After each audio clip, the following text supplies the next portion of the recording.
Let's talk about Bio Harmonic Tonic. I mean, we talk a lot about the soil, we've done a lot of things, but tell us what is in it. Give us you and the product. Well, the product, Bio Harmonic Tonic, first of all, the microbials. It's got a broad diversity of naturally occurring microbes to affect a plant's rooting, to affect the growth, to affect the fruiting and maturing and flowering. And this is, very well documented, well-known science, as you know, being the Soil King, the microbiology of the soil. Now, the interesting thing that we've done is add a couple of things which tie into my background in the Amazon rainforest. We have 3 botanicals that we imprint into this microbial solution.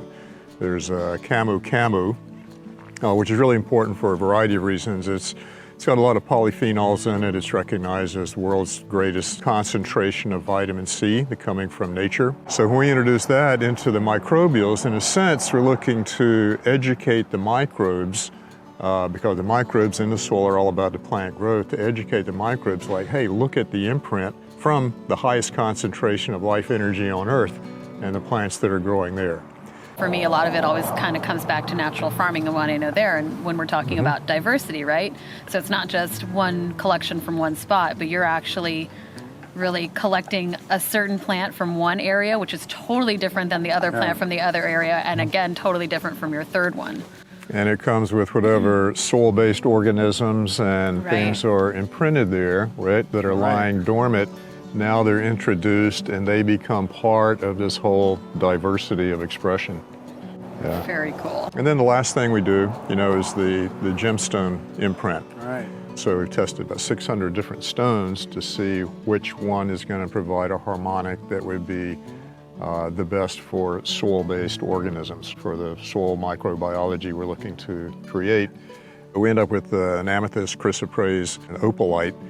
And what that does is create a harmonic, and quartz crystal can actually receive and transmit waveform. Okay, and that's why it was used in the radios, transmitting radio waves. And we know now that the microbes and the bacteria are communicating, once they get that quorum sensing a certain density of population, they begin to communicate one with the other using a chemical signaling. So they're putting out this chemical signaling, communicating with each other, and they're going into the soil and they're finding reserves of these minerals and bringing them back to the plant and making them available. All this activity is going on, and if the microbes are communicating with each other, if we can create a harmonic field in the soil to make that job much more efficient and easy, instead of having an erratic kind of situation there, which is becoming more and more erratic. You're giving them cell phones. Well, you got cell phones, you have, now you got 5G coming, so electromagnetic. Just launch 5G in the soil. Yeah, so that's going to be a very, those kind of frequencies pass right through the plant. They pass right through us, and they disturb things, at the cellular level, which you have these cellular division things going on. Now you've got this strange harmonic coming through there with all electromagnetic frequencies, and it disturbs that. It makes it more difficult. So we'd like to harmonize that in the soil so these microbes can just communicate effectively. And now we know they're communicating with bacteria in the plant. The bacteria in the plant's communicating with bacteria in the soil.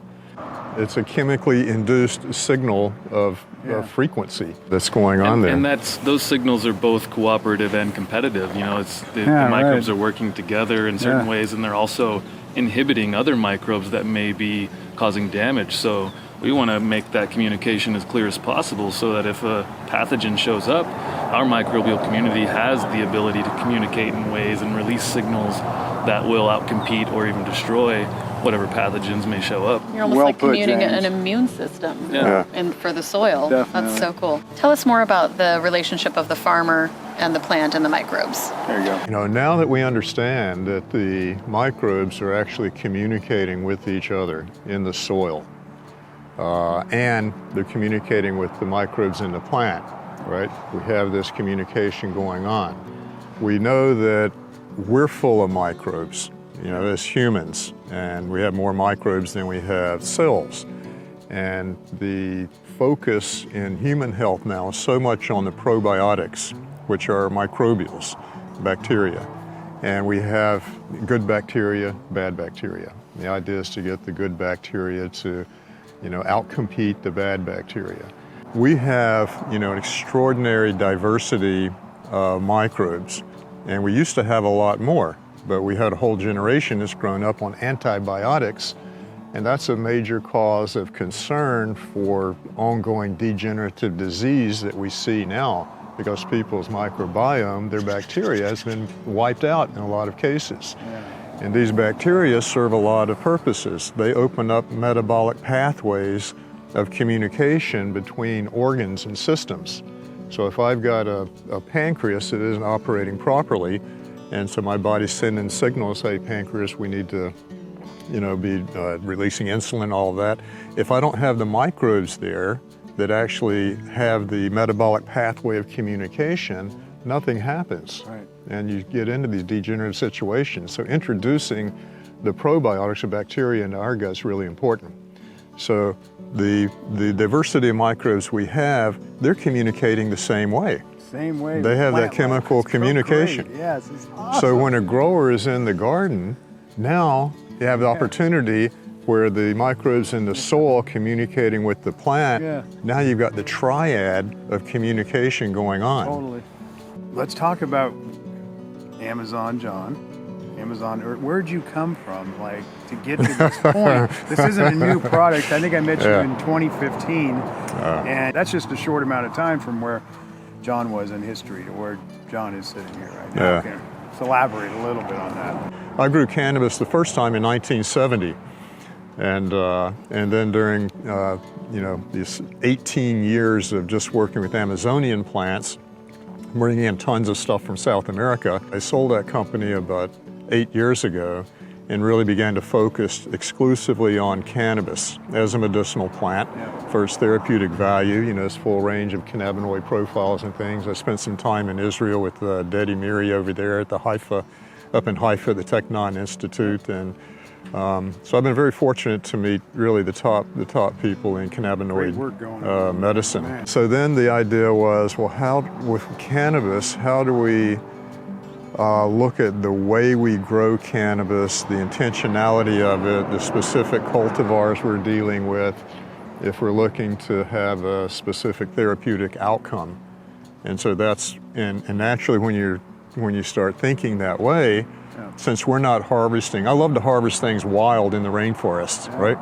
Because you're collecting the strongest of the species by definition. If it weren't, it wouldn't have survived all the ecological challenge. So it's great when you can harvest wild.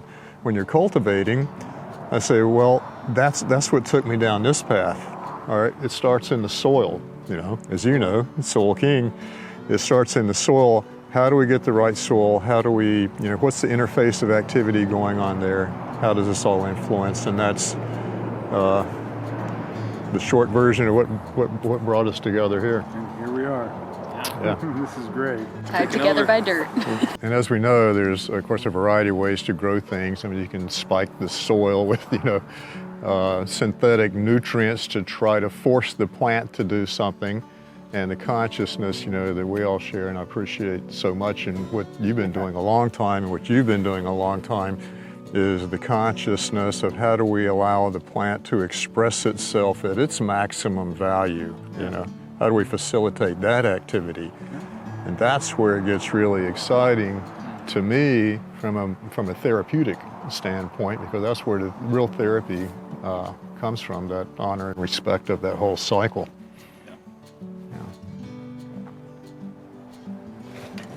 This is gold! Holy moly! I mean, you have not experienced this on this level. That man just gave it to me. Ha!